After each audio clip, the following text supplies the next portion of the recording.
వికారాబాద్ జిల్లా దోమ మండలం నుండి పాలేపల్లి, ఐనాపూర్, మల్లేపల్లి, పోలేపల్లి వెళ్లవలసిన రహదారి రోడ్డు చాలా ఇబ్బందికరంగా మారిందని ఈ సందర్భంగా బహుజన ఉద్యమకారుడు గార్లపల్లి మల్లన్న మాట్లాడుతూ వెంటనే అధికారులు స్పందించి తక్షణమే చర్యలు చేపట్టి రహదారిని బాగు చేయాలని అంటున్నారు.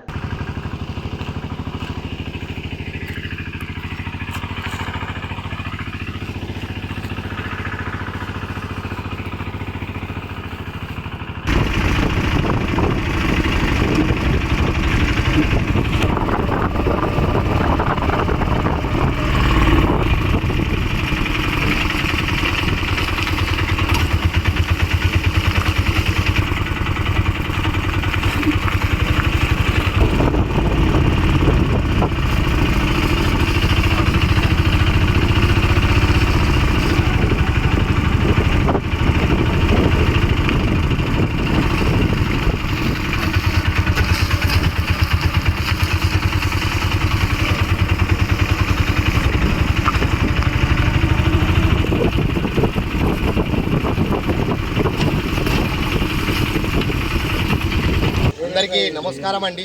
ఈ దోమ నుండి ఐనాపూర్, పాలేపల్లి, మల్లేపల్లి, పోలేపల్లి వెళ్లే బస్సులకు గాని ఇక్కడ నడుస్తున్నటువంటి రవాణా దారులకు చాలా ఇబ్బందికరమైనటువంటి రోడ్లు ఇవి. ఇక్కడ ఒక బస్సు వస్తే ఇంకొక మోటార్ సైకిల్ కూడా పోలేనటువంటి పరిస్థితి.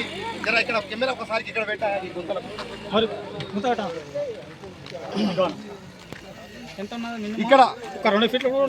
ఇక్కడ ఒక బండి వస్తే ఇంకొక బస్సు, ఇంకొక మోటార్ సైకిల్ వెళ్ళలేనటువంటి పరిస్థితి కనిపిస్తున్నది. నేను గత సంవత్సరం నుండి ఈ రోడ్డును వెడల్పు చేయాలి, ఈ గుంతలు ఏవైతున్నాయో ఆ గుంతల్ని బాగా చేయాలని చెప్పి నేను పలుమార్లు అధికారులకు కానీ, గత ఎమ్మెల్యే గారికి కానీ, ఇప్పుడున్నటువంటి ఎమ్మెల్యే గారికి కానీ ఎన్ని మెమరాండాలు ఇచ్చి లెటర్లు పెట్టినా కూడా దీనిపైన ఎలాంటి చర్యలు తీసుకోవడం లేదు.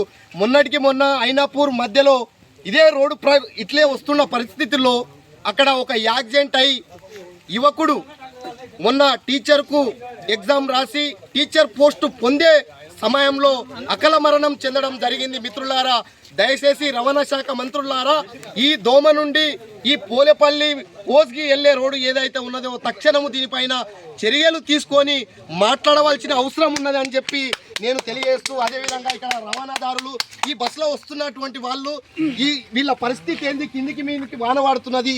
ఈ రోడ్ అయితే ఇప్పుడే కాదు, చాలా రోజుల నుండి చాలా అవస్థలు పడే ప్రయాణికులకు అవస్థలు పడే అటువంటి పరిస్థితి కనిపిస్తున్నది. కాబట్టి పరిగి ఎమ్మెల్యే డాక్టర్ రామ్మోహన్ రెడ్డి గారు మీరు తక్షణమే దీనిపైన చర్యలు తీసుకొని ఈ రోడ్డునైతే గత ప్రభుత్వము ఏదైతే రోడ్డును దొవ్విందో ఆ దొవ్విన కాంట్రాక్టర్ ఏడున్నాడో ఆ కాంట్రాక్టర్ను ఫస్ట్ బయటికి తీసుకురండి.